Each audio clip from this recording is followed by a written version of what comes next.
Знам сърдечен свиден кът. Сред замрели в сън ели, звучен ручей ромоли и лучи стрели трептят. Там в забрава рой пчели своя сватбен танц въртят. Боже, в този цветен път моята вяра укрили.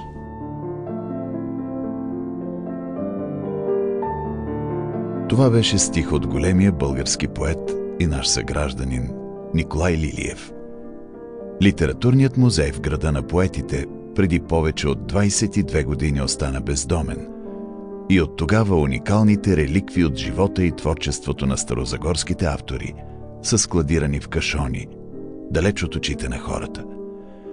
Ако искате да помогнете заедно да възстановим музея Литературна Стара Загора, преди да изключите своите телефони за начало на представлението, може да изпратите кратък текст DMS Поет на номер 17777 на цена 1 лев за абонатите на 3 мобилни оператора.